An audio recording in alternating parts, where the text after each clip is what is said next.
Hey, what's up you guys, welcome back to my channel. If you're new here, hi, hello, I'm Lydia, and if you are new here, make sure you hit the subscribe button, join the growing family, turn notifications on, and while you're down there, give me a thumbs up because it really does help me out. So today, I can't believe I'm making this video. Today I'm talking about my arrest.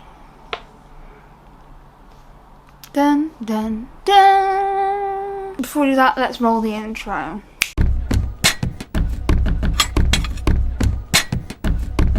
So, I'm not going to read out my address, even though it's not my address anymore. I'm not going to read out my phone number, even though it's not the same as it was. Let's read the charges. On 16th of the 6th, 2018, in Preston, in the county of Lancashire, caused wasteful employment of the police by knowingly making PC 2701 Nevin a false report to give rise to apprehension for safety of persons or property, contrary to Section 5, Part 2 of the Criminal Law Act 1967. I got arrested for wasting police time. What doesn't give away my personal...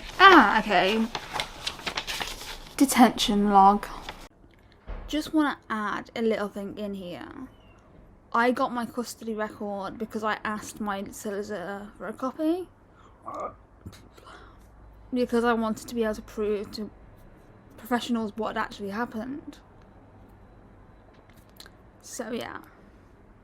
Just thought that information was useful. And this is the real deal, and no one can accuse me of faking anything because I have it in my hands. We have arrest, 16th of the 6th, 2018, at 10:17. Detention authorised, 16th of the 6th, 10:18. The detainee's demeanour on arrival was cooperative.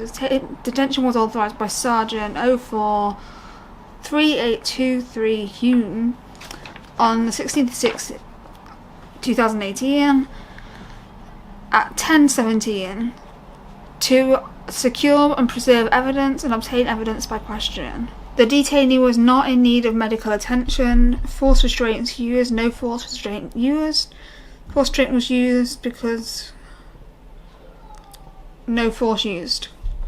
That makes no sense. The detainee was not fit to be interviewed. Not that I was struggling with my mental health or anything. A strip search was authorised by Sergeant 043823 Hume at 10:39 for the reason to remove articles which detainee is not allowed to have on the grounds. Keep on the grounds of DP has mental health and regularly self-harms. She also has a marker for secreting razor blades. I hid a pencil sharpener. A strip search was carried out at 10:41 on 16th of the 6th, 2018 in cell 16. And then the next input is 16th of the 6th, 2018 at 11:42. Property item key was recorded. The result of the search was negative. It took them an hour to search me. Really, what went on was they assaulted me. The camera was off, and I got accused of faking that.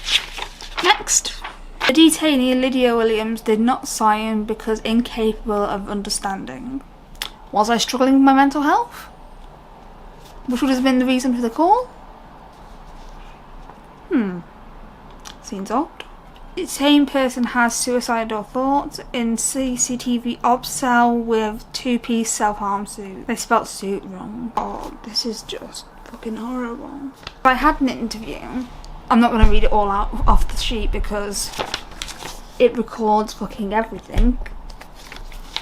But I'll read this. 16th of 6th, 2018, risk assessment, Sergeant 042574. A risk assessment of type remand assessment was partially completed by Sergeant 2574. The detainee was refused bail because it's believed to be necessary to detain a person for their own protection. Was I suicidal? Shit.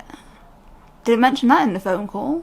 Mental Health Act assessment requested at 14:10 following FME assessment.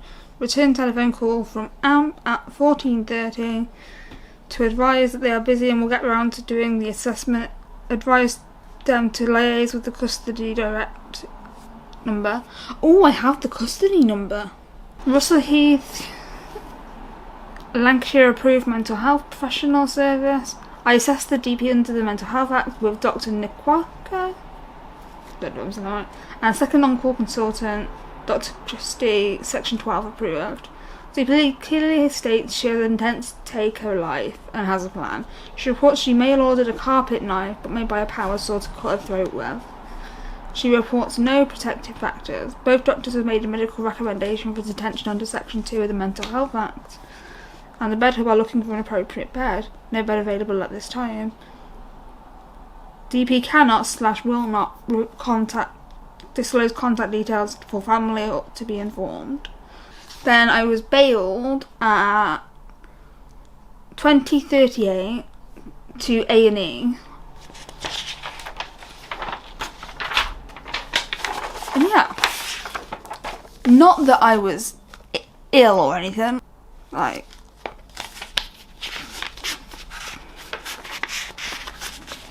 it's 2 days worth of constant observation. Yeah, let's talk about it. So I was arrested for wasting police time because I called NHS 111 for advice because I was going to cut my throat open, and they sent the police. The police arrived, they did not believe I was going to carry out, and they arrested me for wasting police time. I went to court and I went not guilty, and while saying not guilty, I also then went to trial, and at trial the magistrates there deemed that there was no case to answer. The whole process of being arrested is demeaning and it criminalises you, and I got criminalised for asking for help, which is why I struggle now to reach out to people when I'm struggling, because I don't want to get arrested again. So when stuff like shout say, oh, we're contacting emergency services, I immediately think, shit, I'm gonna get arrested. And that's just not how things should be. If you haven't seen my video that I posted yesterday on should police be involved with mental health, then I'll link that in the description down below. But what to say? I got arrested. Fun story. Thank you for watching, and I'll see you in my next video. Peace.